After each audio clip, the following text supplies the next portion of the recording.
সময়ে আলোচনার বিষয় সুন্নাহ এর অনুসরণ। সুন্নাহ বলার চেষ্টা করব সব সময়। আপনারা এই সুন্নাহ বলতে সুন্নত বা সুন্নাত বুঝার চেষ্টা করবেন, কেননা সঠিক উচ্চারণ হলো সুন্নাহ। আর মাদ্রাসায় পড়াশোনা করেছি, সব সময় এই কথাটা বলা, এই লাফজ বা এই শব্দটা বলা এবং শোনা হয়েছে, যার কারণে মুখ থেকে সব সময় সুন্নাহ শব্দটাই বাহির হয়। সুন্নাহ বলতে আপনারা বুঝে নেবেন সুন্নত, বা সুন্নত শব্দটিও যদি সঠিকভাবে বলি তাহলে সেটাকে সুন্নত বলতে হয় না, সেটাকে বলতে হয় সুন্নাত।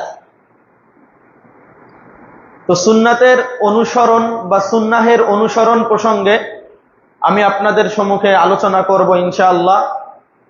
সংক্ষিপ্ত সময়ে একটা গুরুত্বপূর্ণ তথ্যবহুল আলোচনা আপনাদেরকে উপহার দেওয়ার চেষ্টা করব। ওমা তাওফীকি ইল্লা বিল্লাহ আলাইহি তাওয়াক্কালতু ওয়া ইলাইহি উনীব। এর জন্য আল্লাহর নিকটে পানা চাই। আল্লাহ, তুমি আমাদের সবাইকে ধৈর্যের সাথে কোরআন এবং সুন্নাহ ভিত্তিক আলোচনা শোনার তৌফিক দান করো, আল্লাহুম্মা আমিন। এরপরে আমাকে সঠিকভাবে উপস্থাপন করার তৌফিক দান করো, আল্লাহুম্মা আমিন। সেই সাথে আগে বক্তাকে, পরবর্তীতে শ্রোতাকে আল্লাহ সুবহানাহু ওয়া তাআলা তুমি আমল করার তৌফিক দান করো, আল্লাহুম্মা আমিন। সম্মানিত উপস্থিতি, আমরা সুন্নাত শব্দটির অর্থ জেনে নেই। সুন্নাত বা সুন্নাহ শব্দের অর্থ ডিকশনারিতে যদি আপনি খোঁজ করেন তাহলে অনেকগুলো অর্থ পাবেন। সুন্নত মানে প্রথমত সুন্নতই আসবে, এরপরে আসবে রীতিনীতি, এরপরে আসবে নিয়ম কানুন। এরকম ভাবে যতগুলো শব্দ শোভা পায় এই রিলেটেড শব্দ, সবগুলো শব্দ চলে আসবে সুন্নাত শব্দের অর্থ। আমরা জানি যে রাসূল সাল্লাল্লাহু আলাইহি ওয়াসাল্লামের সুন্নত হয়, আর আল্লাহর ফরজ হয়, আর বান্দার নফল হয়, এটা জানি না। কিন্তু সুন্নাত শব্দের অর্থ হলো রীতিনীতি, নিয়ম কানুন, চলার পদ্ধতি। এগুলো আল্লাহরও সুন্নত আছে, আপনি মানুষ হিসাবে আপনারও সুন্নত আছে, নবী মুহাম্মদ সাল্লাল্লাহু আলাইহি ওয়াসাল্লাম নবী হিসাবে তারও সুন্নত আছে। আল্লাহর সুন্নত কি? আল্লাহর সুন্নত হলো, এই যে গ্রীষ্মকাল চলছে, গ্রীষ্মকালে আল্লাহর সুন্নত বা আল্লাহর নিয়ম হলো গরম দিবে। তো শীতকালে আল্লাহ সুবহানাহু ওয়া তাআলার সুন্নত হলো আল্লাহ তাআলা ঠান্ডা দিবে, শীত দিবে। বর্ষাকালে বর্ষা দিবে, বৃষ্টি দিবে। এটা হলো আল্লাহ তাআলার সুন্নত বা আল্লাহ তাআলার রীতিনীতি, নিয়ম। মুহাম্মদ সাল্লাল্লাহু আলাইহি সাল্লামের সুন্নত কি? মুহাম্মদ সাল্লাল্লাহু আলাইহি সাল্লামের সুন্নাহ হলো তাকে যে বিষয়টা আদেশ করা হলো তিনি ওই বিষয়টা মানুষকে জানিয়ে দেবেন, এটাই তার নিয়ম, এটাই তার সুন্নাহ। আপনার সুন্নত কি? আমার সুন্নত কি? আল্লাহ এবং মুহাম্মদ সাল্লাল্লাহু আলাইহি ওয়াসাল্লাম যে বিধান আপনাকে এবং আমাকে দিয়েছেন, এইটা সঠিকভাবে পালন করে 24 ঘন্টায় আমার জীবনে বাস্তবায়ন করা, এটা আমার সুন্নাহ। এটা ব্যক্তি লেভেলের সুন্নাহ। তাহলে বোঝা গেল আল্লাহর সুন্নাহ আছে, মুহাম্মদ সাল্লাল্লাহু আলাইহি ওয়াসাল্লামের সুন্নাহ আছে, এবং মানুষেরও সুন্নাহ আছে। এবার আসেন, কেন আপনি আমি সুন্নত পালন করব নবী মুহাম্মদ সাল্লাল্লাহু আলাইহি ওয়াসাল্লামের? আমরা তো আল্লাহর সুন্নত গুলো পালন করি। আল্লাহর সুন্নত কি? আল্লাহর নিয়ম হলো দৈনিক 5 ওয়াক্ত সালাত আদায় করতে হবে, আমাদেরকে এটা আদেশ করেছেন, এটা আল্লাহর নিয়ম, আর ওই নিয়ম অনুপাতে আমাদের চলতে হয়। আল্লাহ তাআলা যে বিধানগুলো দিয়েছেন এটা তার সুন্নাহ। তিনি বিধানদাতা, যার কারণে তিনি বিধান দিয়েছেন।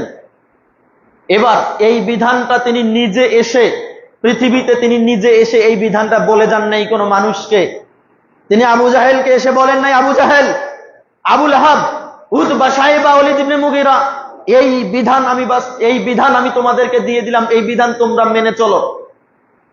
আল্লাহ তাআলার সুন্নাহ হলো যুগে যুগে নবী রাসূল পৃথিবীতে প্রেরণ করে এই নবী রাসূলদের মাধ্যমে আল্লাহ তাআলার বিধানকে মানুষের মাঝে পৌঁছে দেওয়া, এটা হলো আল্লাহ তাআলার সুন্নাহ। আর নবীগণের সুন্নাহ হলো আল্লাহর পক্ষ থেকে যে আদেশ এসেছে এই আদেশ মানুষের নিকটে পৌঁছে দেওয়া। আর মানুষের সুন্নাহ হলো যে আদেশ আল্লাহ এবং নবীর কাছ থেকে এসেছে এইটা পালন করা। তো মুহাম্মদ সাল্লাল্লাহু আলাইহি সাল্লামের যে সুন্নাহ, এই সুন্নাহ নিয়েই আমি আপনাদের নিকটে আজকে আলোচনা করব। কেন তার সুন্নাহকে আমরা পালন করব?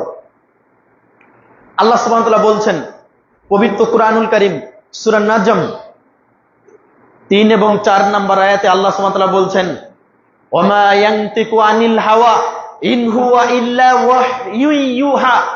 মুহাম্মদ সাল্লাল্লাহু আলাইহি ওয়াসাল্লাম তিনি তার নিজের পক্ষ থেকে কোনো কিছু কথা ব্যক্ত করেন না, বরং তিনি সেটাই ব্যক্ত করেন যেটা তাকে ওহী দ্বারা প্রত্যাদেশ করা হয়। তার মানে বোঝা যাচ্ছে আল্লাহ সুবহানাহু ওয়া তাআলা মুহাম্মদ সাল্লাল্লাহু আলাইহি সাল্লামকে যা বলেছেন তিনি সেটা আমাদের নিকটে বলেছেন, এর বেশি তিনি বলেন নাই। তিনি তার জীবনের মধ্য থেকে একটা বেশি কথা বলেছিলেন, যে কথাটা প্রতিফলিত হয় নাই সেটা তার নিজের পক্ষ থেকে বলেছিলেন, যেটা আমরা হাদিস থেকে বুঝতে পারি যে একটি কথা তিনি তার নিজের পক্ষ থেকে বলেছেন, যার কারণে সেটা বাস্তবায়ন হয় নাই। সেটা কি? সাহাবায়ে কেরাম জিজ্ঞাসা করেছিল, আল্লাহর নবী, আমরা তো এই খেজুর গাছগুলোতে প্রতিবারেই আমরা সিল দেওয়া, বুঝেন না আপনারা, গাছ যে সিল দেয়, এই সিল দেয়, তো আমরা এইটা করলে আমাদের ফলগুলা ভালো হয়, তো আল্লাহর নবী আমরা কি এইটা করব? তখন বললেন যে কি দরকার আছে এগুলো করার, আল্লাহ যদি দেওয়ার সেটা দিয়েই দিবে। তো পরবর্তী বছর ওই কাজ সাহাবীরা করে নাই, ওই গাছ পরিষ্কার করে নাই, যার কারণে খেজুর কম হয়েছে। আল্লাহর নবী সাল্লাল্লাহু আলাইহি ওয়াসাল্লামের নিকটে এসে বললেন, আল্লাহর নবী আপনি বললেন এই করতে, এই যে আমরা করলাম এটা হলো না। তখন বলল যে এটা তো দুনিয়াবি ব্যাপার, এটা তো আর আমি তোমাদের চেয়ে কম জানি, আমার চেয়ে তোমরাই বেশি জানো এই ব্যাপারটা। কিন্তু দুনিয়াবি ব্যাপারে আপনার নিজস্ব মতামত চললেও আখিরাতের ব্যাপারে, ইসলামের ব্যাপারে প্রত্যেকটা বিধান আল্লাহ এবং রাসূলের কাছ থেকে নিতে হবে।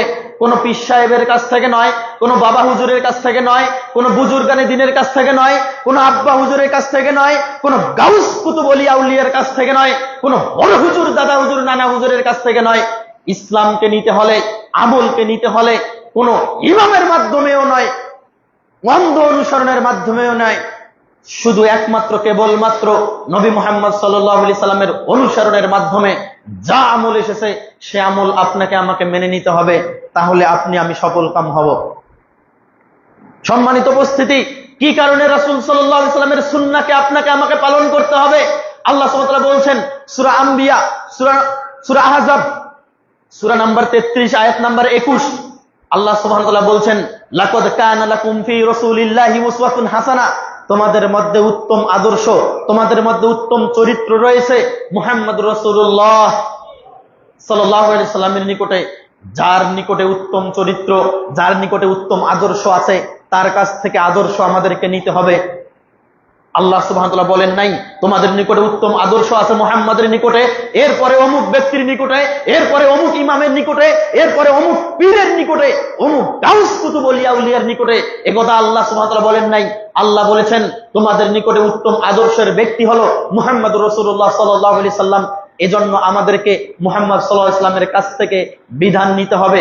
আল্লাহ সুবহানাহু ওয়া তাআলা বলছেন পবিত্র কুরআনুল কারীম সূরাতুল হাক্ক এর 44, 45, 46, 47 নম্বর আয়াতের মধ্যে আল্লাহ সুবহানাহু ওয়া তাআলা বলছেন, ওয়ালাউ তাকাওয়ালা আলাইনা বা'দাল আকাওয়িল, যদি মুহাম্মদ সাল্লাল্লাহু আলাইহি ওয়াসাল্লাম তার নিজের পক্ষ থেকে একটা কোনো কথা বলে দেয়, তাহলে আমি লাখাজনা মিনহু বিল ইয়ামিন, আল্লাহ সুবহানাহু ওয়া তাআলা বলতেছেন আমি তার এরকম করে ডান হাত ধরে ফেলবো, ডান বাহু ধরে ফেলবো।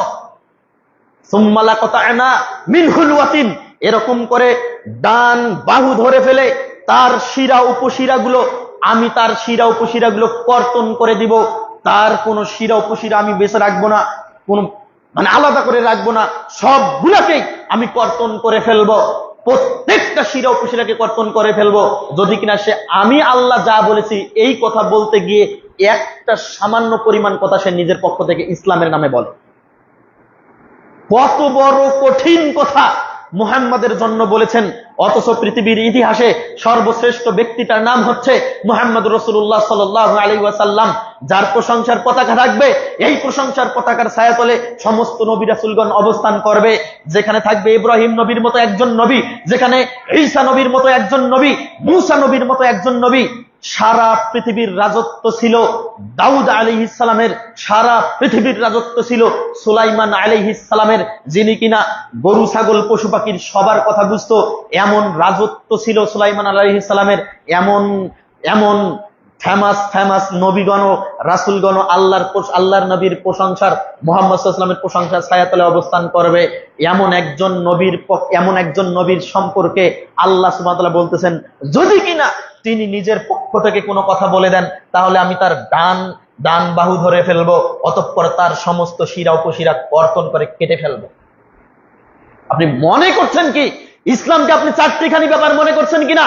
আমি ইমাম সাহেব যা বললাম তা আপনি মেনে নিতে পারেন না, আপনার পীর সাহেব যা বলে তা আপনি মেনে নিতে পারেন না, আপনার বড় হুজুর যা বলে তা আপনি মেনে নিতে পারেন না, আপনার দাদা হুজুর যা বলে তা আপনি মেনে নিতে পারেন না, গাউস কুতুব ওলিয়া আউলিয়া বুজুর্গানে দিন যা বলে আপনি তা মেনে নিতে পারেন না। গত জুমায় আপনাদের নিকটে বক্তব্য দিলাম বাইজিদ বুস্তামি সম্পর্কে এবং মনসুর হাল্লাজ সম্পর্কে এবং ইবনুল আরাবি সম্পর্কে। এই সমস্ত ভ্রান্ত মতবাদের ব্যক্তিদের সম্পর্কে আমি আপনাদের নিকটে স্বচ্ছ একটা ধারণা দিয়েছি যে এই সমস্ত ব্যক্তিরা পৃথিবীতে এসেছে, পৃথিবীতে আসার পর নিজেকে আল্লাহ দাবি করেছে। পৃথিবীতে এই বাইজিদ বুস্তামি, আমি বলেছিলাম আপনাদের নিকটে, বাইজিদ বুস্তামির নাম বাইজিদ বুস্তামি নয়, আবু ইয়াজিদ বিস্তামি। এই সাবকন্টিনেন্টে অর্থাৎ ভারতীয় উপমহাদেশে তাকে বাইজিদ বুস্তামি নামে চিনে, যিনি ইরানের মধ্যে জন্মগ্রহণ করেছেন, 261 হিজরিতে মৃত্যুবরণ করেছেন। মানসুর হাল্লাজ, আসল নাম মানসুর হাল্লাজ নয়, আসল নাম হলো হুসাইন বিন মানসুর হাল্লাজ। তার নাম হলো হুসাইন, আর মানসুর হাল্লাজ হলো তার বাবার নাম। তিনি মৃত্যুবরণ করেছেন 309 হিজরিতে। ইবনুল আরাবি 622 হিজরিতে মৃত্যুবরণ করেছেন। তিনি সিরিয়ার মধ্যে একজন রাষ্ট্রনায়ক ছিল, সম্রাট ছিল, যিনি কিনা রাষ্ট্রীয়ভাবে সুফিবাদকে কায়েম করেছিলেন। এই সমস্ত ব্যক্তির আকীদা কি? বাইজিদ বুস্তামি বলেছিল, তলাবতুল্লাহ 60 সানাহ, আমি আল্লাহকে 60 বছর খুঁজেছি। মসজিদের বাহিরে, মাঠে, সবখানে আমি আল্লাহকে খুঁজেছি 60 বছর, আমি আল্লাহকে খুঁজে পাই নাই। ফাইজা আনা হুয়া, পরে দেখি আমি নিজে আল্লাহ। নাউজুবিল্লাহ।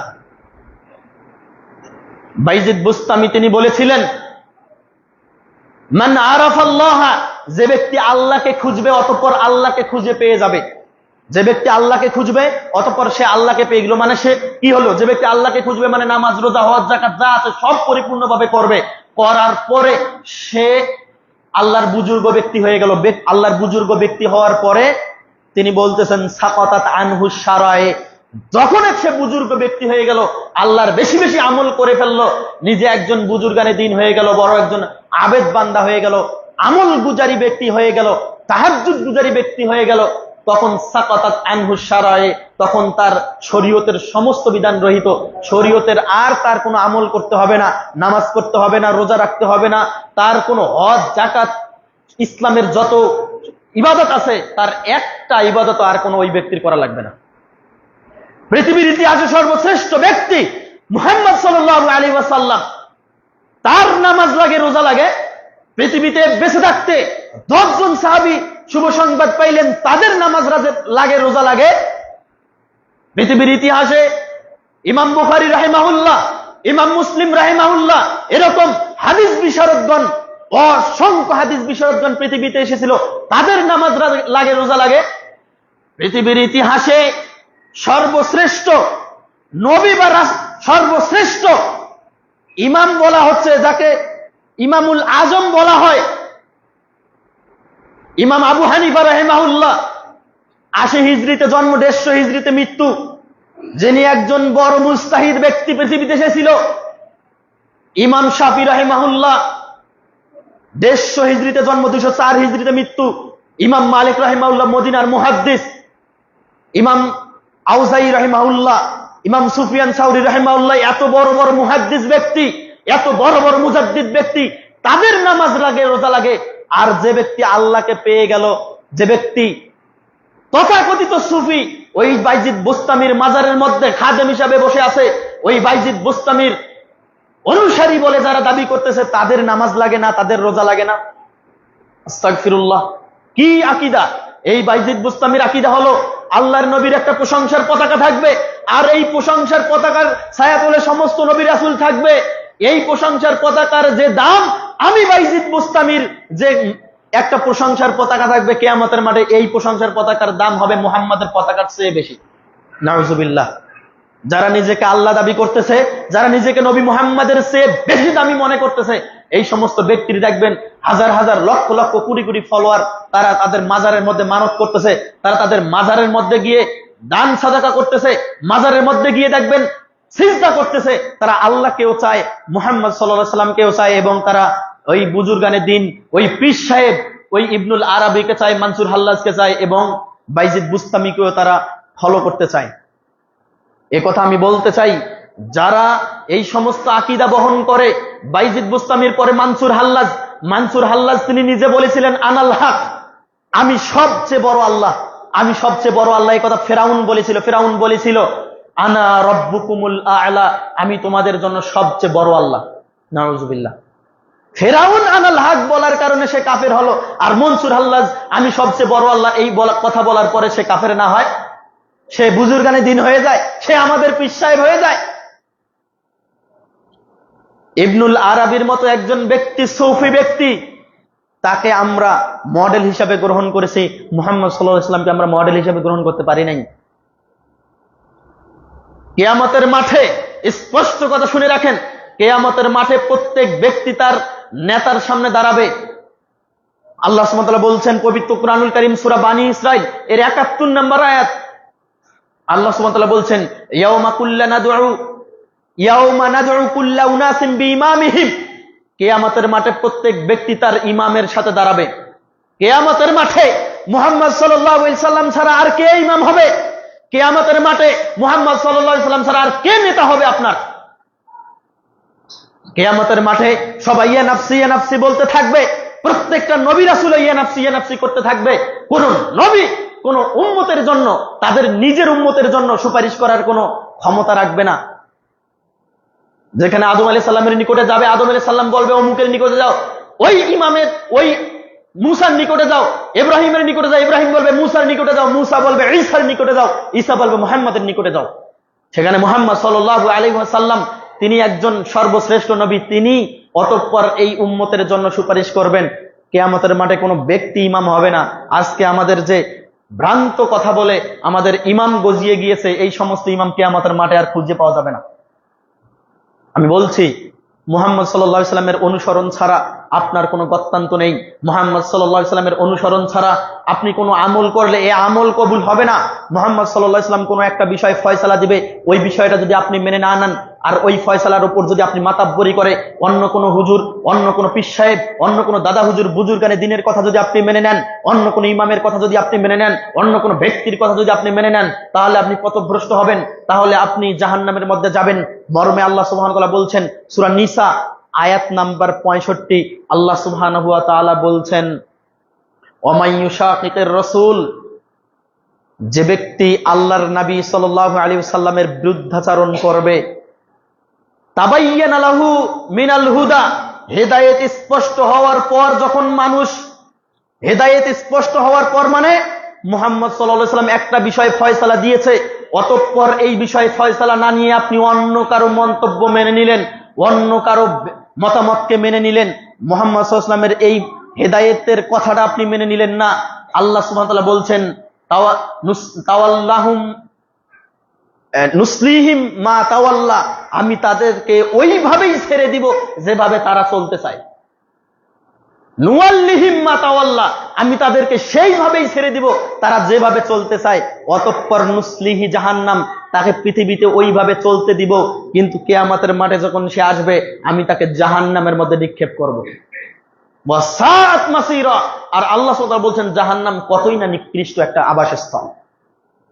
তাহলে একজন ব্যক্তি যখন মুহাম্মদ সাল্লাল্লাহু আলাইহি ওয়াসাল্লামের কথাকে না মেনে নিয়ে কোনো ব্যক্তি, কোনো ইজন, কোনো মাযহাব, কোনো ইমাম, কোনো পীর, কোনো ফকির কোন অন্য কোন ব্যক্তির কথাকে মেনে নিবে, ফয়সালাকে মেনে নিবে, ওই ব্যক্তিকে আল্লাহ তাআলা ওইভাবে অবকাশ দিবেন যেভাবে সে চলতে চায়, কিন্তু তার বিচার হবে কিয়ামতের মাঠে। সে নবীকে মেনে না নেওয়ার কারণে তাকে জাহান্নামের মধ্যে নিক্ষেপ করা হবে।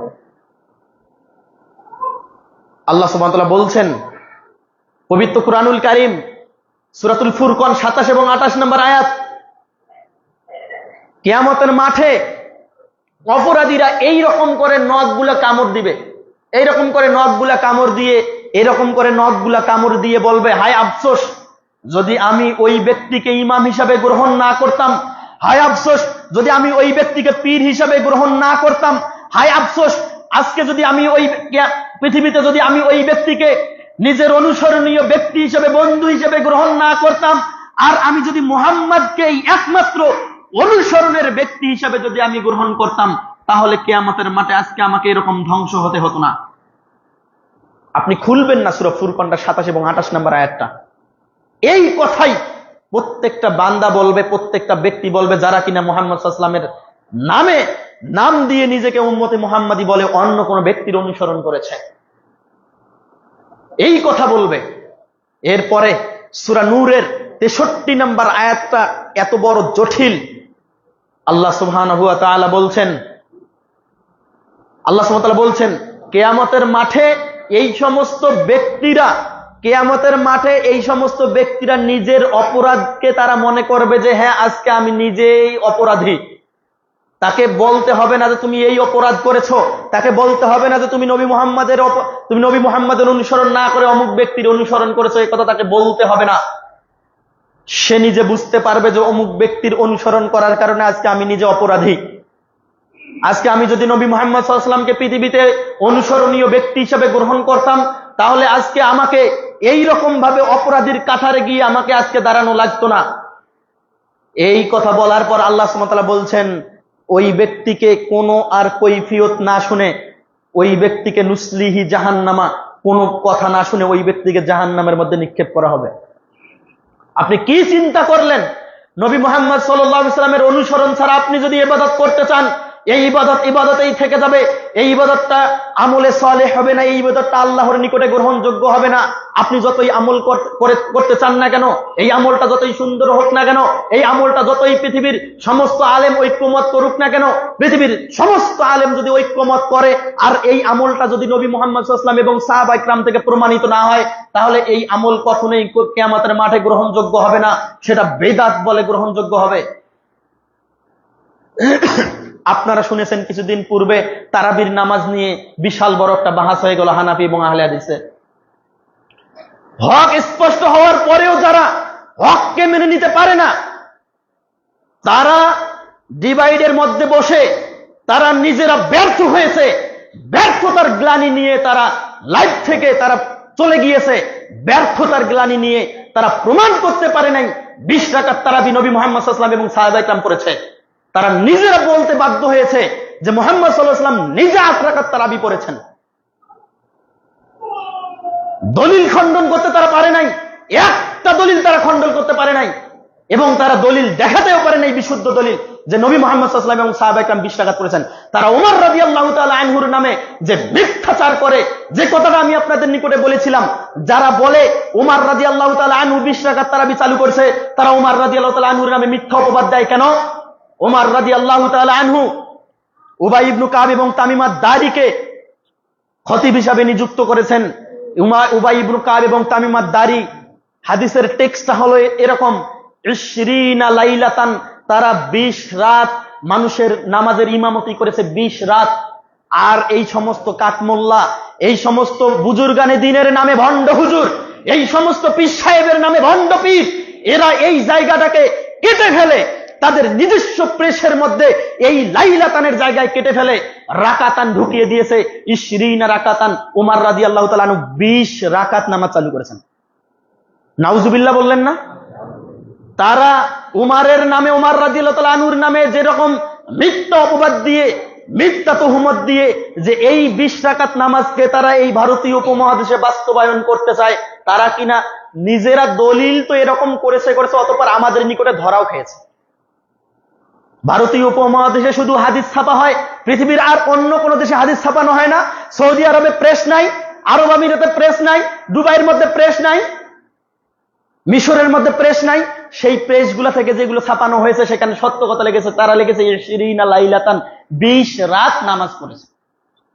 তো 20 রাত নামাজের ইমামতি করার পর আর কি হইল আপনি বুঝেন নাই? 20 রাত নামাজের ইমামতি করার পর পরের যে লাইলাতুল কদর 10 দিন, এই লাইলাতুল কদর 10 দিন সে অন্বেষণ করেছে ওই ইমাম। তিনি তো 21 রাত্র পড়াতে পারতেন, 25 রাত্রিও পড়াতে পারতেন, 27 রাত্রিও পড়াতে পারতেন। এই ভ্রান্ত হুজুররা যেভাবে 27 দিনেই খতম দিয়ে দিচ্ছে, খতম দেওয়ার রেওয়াজ সাহাবীদের আমলে ছিল না, রাসূলের যুগে তো ছিলই না। খতম দিয়ে কেন তারা বিপত্তি হবে? এ বিধান কোথা থেকে আসে? হ্যাঁ, পড়েন এটা ভিন্ন কথা, কিন্তু আপনি এটাকে লাজেম বা আবশ্যক মনে করতে পারেন না। খতম তারাবি ইসলামের ইতিহাসে নেই, পরবর্তীতে চলে আসছে। খতম তারাবি নাজায়েজে কথা বলছি না, খতম তারাবি পড়া যাবে, জায়েজ, কিন্তু এটা আবশ্যক নয়। যেভাবে খতম তারাবির নামে নামাজকে যেভাবে নষ্ট করতেছে তারা, 20 রাকাত নামাজের নামে তারা যেভাবে নামাজকে নষ্ট করতেছে, মেশিনের গতিতে তারা সালাত আদায় করতেছে। আপনারা দেখেছেন? মেশিনের গতিতে সালাত আদায় করতেছে। অথচ হুযায়ফা রাদিয়াল্লাহু তাআলা আনহু হাদিস, সহিহ বুখারী 844 নম্বর হাদিস। হুযায়ফা রাদিয়াল্লাহু তাআলা আনহু বলেন, একজন সাহাবীকে, তুমি এইভাবে যে নামাজ আদায় করতেছো কতদিন থেকে? 40 বছর থেকে এইভাবে আমি তাড়াহুড়া করে নামাজ পড়ি। হুযায়ফা রাদিয়াল্লাহু তাআলা আনহু বলেন, 40 বছর কেন, কিয়ামত পর্যন্ত যদি তুমি এইরকম তাড়াহুড়া করে তাড়াহুড়া মার্কা নামাজ পড়ো, ওই অবস্থায় যদি তুমি মৃত্যুবরণ করো, আল্লাহর নবীর মিল্লাতে তুমি মৃত্যুবরণ করতে পারবে না। অথচ ওই ব্যক্তিকে কবরে শোয়ানোর সময় বলে, বিসমিল্লাহি ওয়া আলা মিল্লাতি রাসূলিল্লাহ, আমি তোমাকে আল্লাহর নবীর, আল্লাহ রাসূলের মিল্লাতের উপরেই শোয়াই দিলাম। কিন্তু সে এইভাবে তাড়াহুড়া মার্কা নামাজ পড়লে সে নবীর মিল্লাতের মধ্যে মৃত্যুবরণ করতে পারবে না, এই কথা রাসূলের সাহাবী বলেছে। তো আমরা কি এইভাবে সালাত আদায় করার কথা আপনাদেরকে কখনো বলেছি? এভাবে সালাত আদায় করলে সালাত নষ্ট হবে। আমি যে কথাটা বলছিলাম, হেদায়েত স্পষ্ট হওয়ার পর, সূরা নিসার 65 নম্বর আয়াত, হেদায়েত স্পষ্ট হওয়ার পর যদি কোনো ব্যক্তি হেদায়েত থেকে মুখ ঘুরিয়ে নেয়, যে না আমি এটা মেনে নিব না, আমার মাযহাবে এটা নাই, আমার তরিকায় এটা নাই, আমার আলেম ওলামা এটা গ্রহণ করে নাই, আমার হুজুররা এটা গ্রহণ করে নাই, এই কথা বলে যদি কেউ হেদায়েত থেকে দূরে সরে যায়, নিঃসন্দেহে আল্লাহ সুবহানাহু ওয়া তাআলা বলছেন এই ব্যক্তি হচ্ছে কঠোরভাবে, এই ব্যক্তি হলো গোমরাহ, এবং এই ব্যক্তিকে কঠিন কিয়ামতের দিনে আমি জাহান্নামের মধ্যে নিক্ষেপ করব। আল্লাহর নবী সাল্লাল্লাহু আলাইহি ওয়াসাল্লাম কি বলছেন? আপনি হাদিস খুলুন, সহিহ বুখারী মূল কিতাব 2য় খণ্ড এর 1087 নম্বর পৃষ্ঠার মধ্যে হাদিস বর্ণিত হয়েছে, 7280 নম্বর হাদিস। আবু হুরায়রা রাদিয়াল্লাহু তাআলা আনহু বলেন, রাসূল সাল্লাল্লাহু আলাইহি ওয়াসাল্লাম বলেছেন, কুল্লু উম্মতি ইয়াদখুলুনাল জান্নাহ, আমার প্রত্যেকটা উম্মতে জান্নাতের মধ্যে প্রবেশ করবে, ইল্লা মান আবা, তবে আবা বা অস্বীকারী ব্যক্তি বাদ দিয়ে। ক্বালু ইয়া রাসূলুল্লাহ, সাহাবায়ে কেরাম জিজ্ঞাসা করলেন, আল্লাহর নবী, ওমান ইয়াবা, আবাকে, অস্বীকারী আবার কে? আপনার তো সবাই উম্মত, আপনার তো সবাই কথা মেনে নিবে, আপনার আবার অস্বীকারীটাকে? আল্লাহর নবী সাল্লাল্লাহু আলাইহি সাল্লাম বললেন, ওমান আতাআনি, আমার কথা বলার পর, আমার হুকুম শোনার পর যে ব্যক্তি গ্রহণ করবে, দাখালাল জান্নাহ, ওই ব্যক্তি জান্নাতের মধ্যে প্রবেশ করবে। ওমান আসানি, আমি আমার বিরুদ্ধাচরণ করবে, আমার কথা শোনার পর আমি বলবো একটা বিধান, এই বিধান মেনে চলতে হবে, অথচ এই বিধান না মেনে সে বলবে আমার বুজুর্গানে দিন এই আমল করে নাই, আমার মাযহাবে এই আমল নাই, আমার পীর সাহেব এই আমল করে নাই, আমার বড় হুজুর এই আমল করে নাই, আমার রীতিতে, আমার মানহাজে, আমার তরিকায় এই আমল নাই, এজন্য আমি এই আমল করব না। যারা এই কথা বলে আমার কথাকে, আমার আমলকে, আমার সুন্নতকে অস্বীকার করবে, আল্লাহর নবী সাল্লাল্লাহু আলাইহি ওয়াসাল্লাম বলছেন, ফাকাদ আবা, এই ব্যক্তি হলো আবা, আর এই ব্যক্তির জন্য জান্নাত নেই। সে যত বড়ই দাড়িওয়ালা হোক, সে যত বড়ই টুপিওয়ালা হোক, সে যত বড়ই জুব্বাওয়ালা আলখাল্লাওয়ালা ব্যক্তি হোক না কেন, সে যত বড়ই নিজেকে বড় হুজুর দাবি করুক না কেন, ওই ব্যক্তি জান্নাতের মধ্যে প্রবেশ করতে পারবে না যে ব্যক্তি আল্লাহর নবীর বিরুদ্ধাচরণ করবে। আল্লাহর নবী সাল্লাল্লাহু আলাইহি ওয়াসাল্লামের এজন্য সুন্নাহকে আপনাকে আমাকে পালন করতে হবে। সবার ঊর্ধ্বে নবী মুহাম্মদ সাল্লাল্লাহু আলাইহি ওয়াসাল্লামের রীতি, সবার ঊর্ধ্বে নবী মুহাম্মদ সাল্লাল্লাহু আলাইহি ওয়াসাল্লামের নিয়ম নীতি সুন্নাত। কেন? ওমর রাদিয়াল্লাহু তাআলা আনহু, তিনি একজন সাহাবী, জলিলুল কদর সাহাবী, তিনি জান্নাতের শুভ সংবাদ প্রাপ্ত একজন সাহাবী। তিনি কিনা যে রাস্তা দিয়ে হাঁটতেন, সেই রাস্তা দিয়ে শয়তান হাঁটতো না, ইবলিস হাঁটতো না। ওমর রাদিয়াল্লাহু তাআলা আনহু এমন একজন ব্যক্তি যাকে দেখে নবী মুহাম্মদ সাল্লাল্লাহু আলাইহি ওয়াসাল্লামের স্ত্রীগণ পর্যন্ত ভয় পাইতেন। ওমর রাদিয়াল্লাহু তাআলা আনহু এমন একজন ব্যক্তি যিনি ইসলামের দ্বিতীয় খলিফা।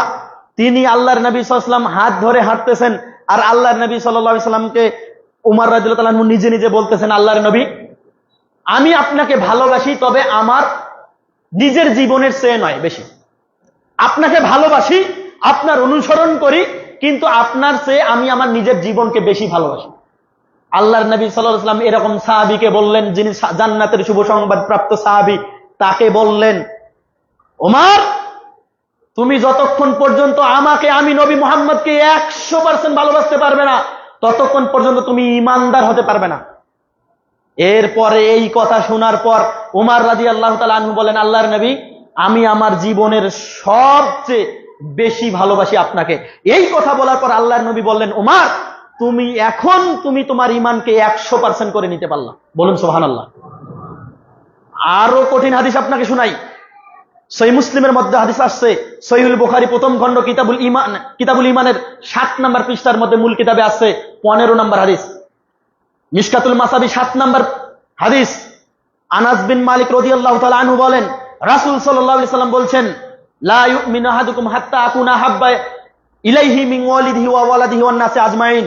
তোমরা ততক্ষণ পর্যন্ত প্রকৃত ঈমানদার হতে পারবে না, নিজেকে মুমিন দাবি করতে পারবে না, যতক্ষণ পর্যন্ত তোমরা আমাকে ভালোবাসবে তোমাদের নিজেদের চেয়ে, তোমাদের সন্তান সন্ততির চেয়ে, তোমাদের পিতামাতার চেয়ে, আরো অন্যান্য লোকের চেয়ে যতক্ষণ পর্যন্ত না আমাকে তোমরা বেশি ভালো না বাসবে, আমাকে তোমরা যতক্ষণ পর্যন্ত মডেল হিসেবে গ্রহণ না করবে, ততক্ষণ পর্যন্ত তোমরা ঈমানদার হতে পারবে না। যেখানে মুহাম্মদ সাল্লাল্লাহু আলাইহি ওয়াসাল্লামের আমল স্পষ্ট, সেখানে মুহাম্মদ সাল্লাল্লাহু আলাইহি ওয়াসাল্লামের আমলেই করে তার ভালোবাসা দেখাতে হবে।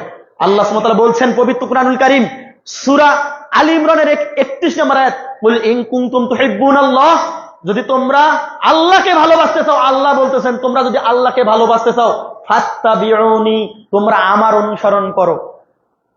তো আমার অনুসরণ করলে কি হবে? আমি নবী মুহাম্মদের অনুসরণ করলে কি হবে? আল্লাহ তোমাদেরকে ভালোবাসবেন, আল্লাহ তোমাদের পাপগুলোকে ক্ষমা করে দিবেন, আল্লাহ তোমাদেরকে সংশোধন করে দিবেন। সুবহানাল্লাহি ওয়া বিহামদিহি। এই রকম কথা ইসলামের মধ্যে আছে। নবী মুহাম্মদ সাল্লাল্লাহু আলাইহি ওয়াসাল্লামের কোন একটা আমল বাস্তবায়ন হওয়ার পর যদি কোনো ব্যক্তি মেনে না নেয়, আল্লাহর নবী সাল্লাল্লাহু আলাইহি ওয়াসাল্লাম বলছেন, মা আনা আলাইহিল ইয়াউম ওয়া আসহাবি, তোমরা আমার সুন্নতকে মেনে নাও। আজকের দিনে নবী মুহাম্মদ যে সুন্নত, যে তরিকার উপর আমি বেঁচে আছি, এই তরিকার উপর যদি তোমরা প্রতিষ্ঠিত থাকো, তাহলে তোমরা হবে হেদায়েত প্রাপ্ত দল। তা না হলে তোমরা হেদায়েত প্রাপ্ত দল হতে পারবে না, হেদায়েত প্রাপ্ত ব্যক্তি হতে পারবে না। মুহাম্মদ সাল্লাল্লাহু আলাইহি ওয়াসাল্লাম কোন নীতির উপর ছিলেন, মুহাম্মদ সাল্লাল্লাহু আলাইহি ওয়াসাল্লামের সাহাবায়ে কেরাম কোন নীতির উপর ছিলেন, এই নীতিকে তলব করে আপনাকে ওই নীতির উপর থাকতে হবে, ওই নীতির উপর বাস্তবায়ন করতে হবে আপনার 24 ঘন্টা। তাহলে আপনি হেদায়েত প্রাপ্ত হবেন, নচেত আপনি হেদায়েত প্রাপ্ত হতে পারেন না। যত হুজুর, যত বড় হুজুর, যতই আপনার পীর সাহেব যে আমল, যে ওজিফা আপনাকে দেখ না কেন, এই আমল, এই ওজিফা কোরআন এবং হাদিসের সাথে মিলিয়ে যদি দেখা যায় কোরআন এবং হাদিসের সাথে সাংগতিক, ডিলিট করে দিতে হবে। এজন্য আমি বলছি আপনাদেরকে, সাবধান করছি, একাধিক দিন সাবধান করছি, আবারও সাবধান করতেছি। সামনে এমন একটা দিন আসতেছে রবিবার, যেখানে এসে আপনার মাথাকে ওয়াশ করে দিবে একজন ব্যক্তি আসবে, এখানে সামনে ওয়াজ হবে, আপনি দেখিয়েন আপনার মাথা ওয়াশ করে দিবে। এমন ভুল ভাল মিথ্যা কথা বলে, ইসলামের নামে এত মিথ্যা কথা বলে এই রেজাউল করিম আবরার, এই আমি নাম উল্লেখ করে বললাম, এই রেজাউল করিম আবরার নেক্সট শুরুতে যে মানুষদেরকে ধোঁকা দেয়, নেক্সট শুরুতে মানুষের ইমানকে যেভাবে ধ্বংস করে, এই আরিফ বিন হাবিব নেক্সট শুরুতে মানুষদেরকে যেভাবে ধ্বংস করে, মানুষদের আকীদা যেভাবে নষ্ট করেছে, এই রেজাউল করিম আবরার মানুষের আমল যেভাবে নষ্ট করেছে, অন্য কোন হানাফি দেওবন্দি আলেম এত বেশি মানুষের আমল এবং আকীদাকে ধ্বংস করে নাই। এই ব্যক্তি আসবে রবিবারে, আপনার আমল, প্রত্যেকটা আমল সে মিথ্যা প্রতিপন্ন করবে। সে বলবে এই আমল, যারা আহলে হাদিসরা এই আমল করে, এই আমল নাই। সে বলবে 20 রাকাত তারাবি ঠিক, সে বলবে নাবির নিচে হাত বাঁধাই ঠিক, সে বলবে জোরে আস্তে আমিন বলাই ঠিক, সে বলবে রফুল ইয়াদান না করাই ঠিক। অথচ প্রত্যেকটা আমল বুখারী এবং মুসলিমের মধ্যে আছে। সে অস্বীকার করবে, সে হলো অস্বীকারকারী, সে মুনকিরিন হাদিস, সে হাদিস অস্বীকারী। যদি কোনো ব্যক্তি বলে রফুল ইয়াদাইন, আমি জানি না রফুল ইয়াদাইন আছে কিনা, সে ব্যক্তি হাদিস অস্বীকারী। যদি কোনো ব্যক্তি বলে বুকের উপর হাত বাঁধা জায়েজ নেই, সে হলো হাদিস অস্বীকারী ব্যক্তি। যদি কোনো ব্যক্তি বলে পায়ে পা মিলানো কোনো জায়েজ নেই, সে হলো হাদিস অস্বীকারী ব্যক্তি। যদি কোনো ব্যক্তি বলে জোরে আমিন বলার কোনো হাদিস নেই, রফুল ইয়াদাইন বলার কোনো হাদিস নেই, এ হলো অস্বীকারী ব্যক্তি, হাদিস অস্বীকারী ব্যক্তি। আল্লাহর নবী সাল্লাল্লাহু আলাইহি ওয়াসাল্লাম বলছেন, আমার প্রত্যেক উম্মতে জান্নাতের মধ্যে যাবে। যে হাদিসটা একটু আগে বললাম, সহিহ বুখারী দ্বিতীয় খণ্ড 187 নম্বর পৃষ্ঠার মধ্যে আসছে, 7280 নম্বর হাদিস। আবু হুরায়রা রাদিয়াল্লাহু তাআলা আনহু বলেন, আমার প্রত্যেক উম্মত জান্নাতের মধ্যে যাবে, তবে আবা ব্যতীত, আবাকে যে অস্বীকারী, হাদিস রসুলের হাদিস পাবে, হাদিস পাওয়ার পরেও সে রাসূলের হাদিসের অবাধ্যচারণ করবে, রাসূলের কথাকে অবাধ্যচারণ করবে, এ হলো অস্বীকারী ব্যক্তি। আবার এদের দাপট দেখে আপনি থামতে পারবেন না, রাতে ঘুমাতেও পারবেন না তাদের কথা শুনে। এই রেজাউল করিম আবরার, মুফতি আরিফ বিন হাবিব, আর একটা দেখবেন ওই যে বগুড়ার জামিল মাদ্রাসার মুহাদ্দিস, কি বলে তার নাম, জি মুফতি শফিক হাশেমি, পুরা মাথায় শয়তান ঘুরপার করে সব সময়। একটা আলকাল্লা দেয় মাথার উপর, একটা ঘোমটা দেয়, পুরা ঘোমটার মধ্যে শয়তানি কর্মকাণ্ড ছাড়া কিছু নেই। সব সময় দেখবেন যে কিতাব হাতে নিয়ে যায়। যখন আমরা বলি যে আপনি বসেন দেখি, সে আর বসেন। যে কিতাব সে হাতে নিয়ে বহন করে বেড়ায়, যে কিতাব সে গাড়ির মধ্যে সব সময় বহন করে, মানুষদের আমল নষ্ট করে, এই কিতাব নিয়েই আমরা বলি আমাদের কোনো কিতাব থাকবে না, তুমি যে কিতাব নিয়ে আসবে সেই কিতাব নিয়ে আমরা বসবো, আমরা বাহাস করবো, বসো। সে ব্যক্তি বলে যে আমরা বসবো, পরবর্তীতে তারা ডেট দিয়ে তারা আর আসে না। জানে তাদের দাপট ছাড়া আর কোনো কিছু নেই, তাদের দলিল নেই, তারা দলিল দিতে পারে নাই।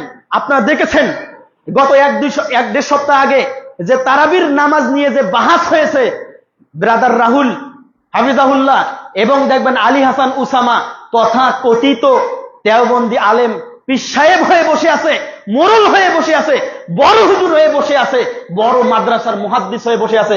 সে কিনা বুখারী পড়ায় 7-8 বছর থেকে, সে বুখারী পড়ে, বুখারীতে 1 রাকাত বিতরের নামাজ কোনোদিন দেখেনি। অথচ সে বুখারীতে 1 রাকাত বেতের নামাজ না দেখলেও আমাদের তাহিরি আঙ্কেল কিন্তু ঠিকই 1 রাকাত বেতের নামাজ দেখেছে। তাহিরিকে চিনেন আপনারা? সে কিন্তু তার মতবাদ বাস্তবায়ন করতে গিয়ে সে বুখারী থেকে 1 রাকাত হাদিসের 1 রাকাত বেতেরের হাদিসটা বলে ফেলছে, পরে সে নিজে বোকা হয়ে গেছে। এই তো আমি আহলে হাদিসের আমলটা বলে ফেললাম। এতদিন থেকে তাদের হুজুররা বলে আসে, 60 বছর থেকে 50 বছর থেকে বুখারী পড়ায় 1 রাকাত বেতের নামাজ যে বুখারীর মধ্যে আছে এইটা তারা দেখে নাই। তাহলে কি রকম বুখারী পড়াইছে এবার বুঝেন, কি রকম এলেম নিয়ে তারা ঘুরে, কি রকম এলেম নিয়ে তারা কিতাবাদি নিয়ে ঘুরে, এবার বুঝেন। এজন্য আমি বলছি, রবিবারে যে ভণ্ড মুফতি আপনাদের নিকটে আসবে, এর কোনো কথা শুনবেন না, এর ওয়াজও আপনি শুনতে যাবেন না। কেন, ওয়াজ যদি আপনি শুনতে যান আপনার মাথায় একদম ওয়াজ করে দিবে। কোন বেদাতির ওয়াজ শোনা কোনো জায়েজ নেই। যারা আহলে সুন্নাত ওয়াল জামাতের আকীদা গ্রহণ করেছে, যারা আল্লাহ এবং তার রাসূলকে একমাত্র মডেল হিসেবে গ্রহণ করেছে, কোন বেদাতির ওয়াজ শোনা তাদের কোনো জায়েজ নেই। ইমাম ইবনুল কাইয়্যিম রাহিমাহুল্লাহ, তিনি একজন বড় মুহাদ্দিস মুহাক্কিক ব্যক্তি। তিনি বলেছেন তার ইলামুল মুওয়াক্কিন কিতাবের মধ্যে তিনি বলেছেন, একজন হেদায়েত প্রাপ্ত ব্যক্তির জন্য, বিশুদ্ধ আকীদা গ্রহণকারী ব্যক্তির জন্য জায়েজ নেই কোনো বেদাতি আলেমের বক্তব্য শোনা। কেননা আপনি যখনই বেদাতি আলেমের বক্তব্য শুনতে যাবেন, তখনই আপনার শয়তান এসে ব্র্যান্ডের মধ্যে আঘাত করবে আর বলবে মনে হয় এটাও ঠিক হইতে পারে, মনে হয় এটাও ঠিক হইতে পারে। এজন্য এগুলো নিয়ে বাড়াবাড়ি, এই বিষয়গুলো নিয়ে কোনোভাবে তোলপাড় করা আমাদের উচিত নয়। আমি আপনাদেরকে সতর্ক স্বচ্ছ ধারণা দিলাম।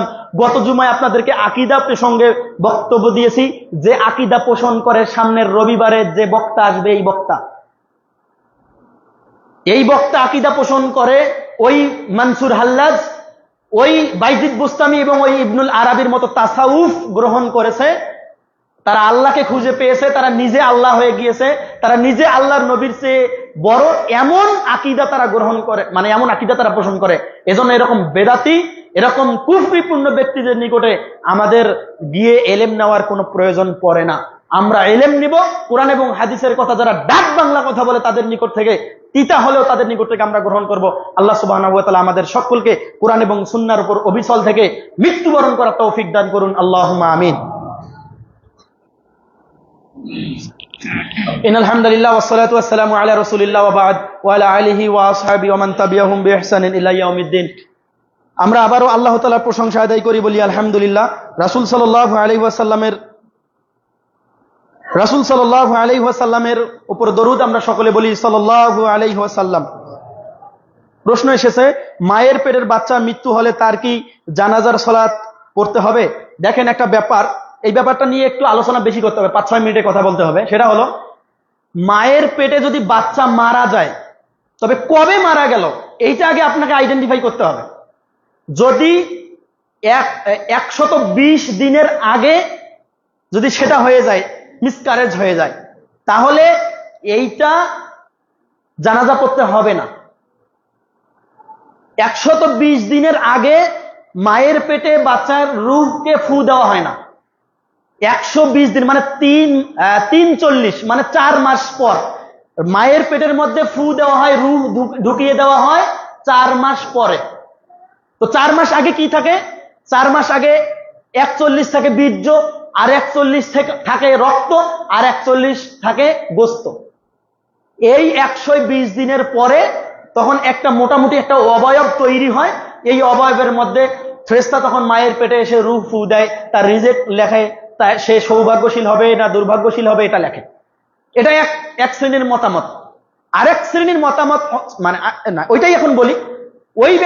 ওই এক শ্রেণীর মতামতে হলো, যখন 120 দিন পার হয়ে যাবে, যখন বাচ্চাটা নড়াচড়া করবে, বোঝা যাবে, তারপরে যদি মারা যায়, এমন কি হয় না 5 মাস 6 মাস 7 মাসের বাচ্চা পেটের মধ্যে মারা যায়, হয় না? তো এমন যদি বাচ্চা যদি মারা যাওয়ার পর যদি ভূমিষ্ঠ হয়, তাহলে তার জানাজার প্রয়োজন আছে। আরেক শ্রেণীর আলেমের মত হলো, মায়ের পেটে যদি মৃত্যুবরণ করে, সেটা 120 দিনের পরে হোক আর আগে হোক, তাহলে জানাজার প্রয়োজন নেই। জানাজার প্রয়োজন হলো যদি বাচ্চাটা ভূমিষ্ঠ হওয়ার পর কান্না করে, বাচ্চাটা ভূমিষ্ঠ হওয়ার পর যদি নড়াচড়া করে, বাচ্চাটা ভূমিষ্ঠ হওয়ার পর যদি দেখে নড়াচড়া করে, কান্না করে, তাহলে তার জানাজা পড়া জায়েজ আছে। এখানে 2 ধরনের মত। তবে আমার নিকটে যে মতটা বেশি গ্রহণযোগ্য এবং সহিহ ও সরিহ, সেটা হলো ইমাম শাওকানি রাহিমাহুল্লাহ তার নাইলুল আওতারের মধ্যে কথাটা নিয়ে আসছেন। ওই হাদিসের ব্যাখ্যায় তিনি নিয়ে আসছেন, তিনি বলেছেন, যদি 120 দিনের পরে যদি বাচ্চাটা নড়াচড়া করে, এটা যদি আইডেন্টিফাই করা যায়, কিংবা আল্ট্রাসোনোগ্রামের মাধ্যমে কোনোভাবে যদি বোঝা যায় যে বাচ্চাটা পেটের মধ্যে নড়াচড়া করেছিল কিংবা জীবিত ছিল, তাহলে তার জানাজা পড়তে হবে। এবার ওই বাচ্চাটা কিভাবে জানাজা পড়বেন? ওই নবজাতক বাচ্চার জন্য দোয়া আলাদা আছে, আলাদা দোয়া দিয়ে ইমাম সাহেব ওই বাচ্চার জানাজা পড়াবেন, বা যিনি জানাজা পড়াতে চান তিনি জানাজা পড়াবেন। এবং তার নাম রাখতে হবে কিনা? জি, অবশ্যই অবশ্যই ওই সন্তানের নাম রাখতে হবে। কেননা কেয়ামতের মাঠে ওই বাচ্চাকে কার নাম ধরে ডাকবে? কেয়ামতের, আমার নাম আশরাফ, আমাকে কেয়ামতের মাঠে যখন ডাকবে আল্লাহ তাআলা আমার বাবার নাম সহকারে ডাকবে, আশরাফ বিন আব্দুল লতিফ আসেন। আপনার নাম আব্দুল্লাহ, আপনার বাবার নাম আব্দুর রহমান, আপনাকে ডাকবে আব্দুল্লাহ বিন আব্দুর রহমানের দিকে আসেন। তো আপনার বাচ্চাটার নাম রাখেন নাই, তাহলে তাকে কি নামে ডাকবে? এজন্য বাচ্চা ভূমিষ্ঠ হওয়ার পর নাম রাখা জরুরি। বাচ্চা ভূমিষ্ঠ হওয়ার পর যথাসম্ভব এরকম বাচ্চাও যদি কোন মুহাদ্দিস বলেছেন 6 দিন 7 দিন পর যদি মারা যায়, মানে 7 দিন পর যদি বাচ্চাটা মারা যায়, তাহলে আকিকা করতে হবে। কোন মুহাদ্দিস বলেছে যদি ভূমিষ্ঠ হওয়ার পর বোঝা যায় যে এই বাচ্চাটা কান্না করেছে বা জীবিত ছিল, তাহলে ওই বাচ্চাটারও আকিকা করতে হবে এবং নাম রাখতে হবে। কিন্তু আমাদের অনেক বাচ্চাই তো মারা গিয়েছে, ভূমিষ্ঠ হওয়ার পর কান্নাকাটি করেছে, 2 দিন 5 দিন ছিল, বা 7 দিনের আগে মারা গিয়েছে, আমরা আকিকা করিনি, তাদের আকিকা করে নিতে হবে। তাদের আকিকা এবং তাদের নাম রাখতে হবে, কেননা কিয়ামতের মাঠে তাকে তার নাম ধরে, তার বাবার নাম ধরে ডাকবে। এজন্য তার নাম রাখাটাও জরুরি, তার আকিকা করাটাও জরুরি। আল্লাহ সুবহানাহু ওয়া তাআলা আমাদেরকে সঠিকটা বোঝার তৌফিক দান করুন, আল্লাহুম্মা আমিন। এরপরে, তরমুজ কি একটা করে বিক্রি করা ভালো, নাকি 1 কেজি করে বিক্রি করলে ফেরাউনের খাতায় নাম লেখা হবে? বিষয়টা আমি একটু গবেষণা করার চেষ্টা করেছি। আমি কোনো হাদিসের মধ্যে এরকম কথা পাইনি যে ফেরাউন কেজি আকারে তরমুজ বিক্রি করেছে, এটা আমি পাই নাই। যদি থাকে তাহলে এটা আমার ইলমের ঘাটতি, ইলমের কমতি, এটা আমার জানা নাই। আমি যথাসম্ভব এই বিষয়টা সার্চ করেছি নেটে, আমি এই বিষয়টা পাইনি এবং কিতাবাদি তো দেখেছি, যদি আসে তাহলে থাকতে পারে। কিন্তু আমি একজন আলেমের নিকট থেকে এই বক্তব্য শুনেছি, দেওবন্দি ধরনের আলেম, তিনি এই কথাটা বলেছেন। আমি জানি না তিনি কোন হাদিসের বা কোন তাফসিরের রেফারেন্স দিয়ে এটা বলেছেন, আমি জানি না। তবে এই বিষয়টা বড় কোনো আলেমের নিকট থেকে ফয়সালা নিলেই আমি যথেষ্ট মনে করব, আমার কাছ থেকে নয়, আমি এটার ফয়সালা সঠিক দিতে পারলাম না। প্রশ্ন, ডাক্তারের পরামর্শে গর্ভবতী মহিলাদের রাস্তায় হাঁটতে বলে, এটা ইসলামিক দৃষ্টিকোণ থেকে কিরূপ আলোচনা করবেন? অন্তত সময় শেষের দিকে এগুলো একটু বিশদ আলোচনা। ডাক্তার যদি পরামর্শ দেয় গর্ভবতী মহিলা হাঁটাচলা করবে, তাহলে সে বাড়িতে হাঁটাচলা করবে। বাড়ির মধ্যে কি হাঁটাচলার বিষয় নাই? বাড়ির মধ্যে কি হাঁটাচলার মধ্যে আঙ্গিনা নেই? আছে। কিন্তু সেই মহিলাটা কি জন্য রাস্তায় আসে আপনি বুঝতে পারেন নাই? সে গর্ভধারণ করার আগেও তার নিয়ম ছিল সে 10 গ্রাম ঘুরে বেড়াবে।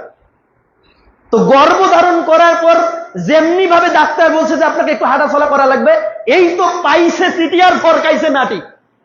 এখন লাঠি ফরকিয়ে এখন পুরা রাস্তায় 3 গ্রাম ঘুরে বেড়ায়, পেট দেখে বেড়াইতেছে, দেখেন আমার পেট হয়েছে। আমি আমার মুরব্বীদের নিকট থেকে শুনেছি, আজ থেকে 15-20 বছর 30 বছর আগে যখন কোন মহিলা বিবাহ হওয়ার পর যখন পেট হইতো, লজ্জায় তার বাবার বাড়ি আসতো না। আমার বাবা, আমার ভাই, আমার চাচা, তারা বুঝবে যে আমার পেট হইল, ইস, এটা একটা লজ্জার ব্যাপার। আর বর্তমান লজ্জা এত নিচু নামে আপনারা লজ্জাকে বিক্রি করে ফেলেছেন যে লজ্জা একদম পায়ের নিচে পিষে দিয়ে আপনারা, আপনাদের কোনো লজ্জাই আপনাদের ভিতরে নেই। পেট গর্ভবতী হয়েছেন, আপনারা মানুষদেরকে দেখাচ্ছেন যে দেখেন আমার পেট হয়েছে। আস্তাগফিরুল্লাহ। এরকম হচ্ছে তো। যাদের পেট হয় নাই, এখন তাদের কথা বলি, তারা কি করতেছে? তারাও আবার ওই রকম করে ঘুরে ঘুরে বেড়াইতেছে, মানুষদেরকে দেখে। কারণ তার বিবাহ হওয়ার আগে তার এইটা একটা গতি ছিল, এইটা একটা বিবাহ হওয়ার আগে একটা গতি ছিল, এখন বিবাহ হওয়ার পরেও আমার রূপকে তো মানুষকে দেখাতে হবে, রূপ দেখাতে হবে না মানুষকে। এজন্য এগুলো ন্যাক্কার কাজ, এগুলো বেয়াদবি কাজ, এগুলো থেকে দূরে আসতে হবে। পৃথিবীতে নামের বড়ই করে অনেকে হাসরের ময়দানে আল্লাহর মূল্যায়ন পাবে কি তার কারো নাম বিকৃতি করা বা অন্য কারো নামে ডাকা? বিষয়টা আমি বুঝতে পারছি আপনি যেটা বলতে চাচ্ছেন। প্রশ্ন, নাম বিকৃতি করে অন্য কোনো ব্যক্তির নামে, অন্য কোনো নামে ওই ব্যক্তিকে ডাকা যাবে কিনা? ধরেন একজন ব্যক্তি খাড়ো, তাকে আপনি বাংটু বলে রাখতেছেন। তো একজন ব্যক্তি লম্বা, তাকে আপনি ফেরাউন বলে রাখতেছেন। তো একজন ব্যক্তি দেখতে কালো, আপনি তাকে কালটু বলে রাখতেছেন। একজন ব্যক্তি বেশি ফর্সা, তাকে আপনি ধলা বলে রাখতেছেন। এমন নামে ডাকতেছেন যে নাম ডাকার কারণে সে মন খারাপ হয়ে যায়, সে অপছন্দ করে। আল্লাহ সুবহানাহু ওয়া তাআলা বলছেন পবিত্র কুরআনুল কারীম সূরা 49 নম্বর সূরা হুজরাত এর 12 নম্বর আয়াত, 14 নম্বর আয়াত, আল্লাহ সুবহানাহু ওয়া তাআলা বলছেন ঈমান আনার পরেও একজন মুমিন বান্দাকে তোমরা মন্দ নামে ডেকো না। আল্লাহ নিষেধ করেছেন মন্দ নামে ডাকা যাবে না। কোন ব্যক্তিকে মন্দ নামে ডাকা হারাম। আর যে নামে ডাকবেন ওই নাম যদি সে অপছন্দ করে এবং তার মন খারাপ হয়, তাহলে ওই নামে তাকে ডাকা হারাম, আপনি ডাকতে পারবেন না। আল্লাহ সুবহানাহু ওয়া তাআলা আমাদেরকে ইসলামকে সঠিকভাবে উপস্থাপন করে, আল্লাহ সুবহানাহু ওয়া তাআলা আমাদের সকলকে ইসলামকে সঠিকভাবে বুঝে জীবনে বাস্তবায়ন করা তৌফিক দান করুন। আল্লাহুম্মা আমিন। আমরা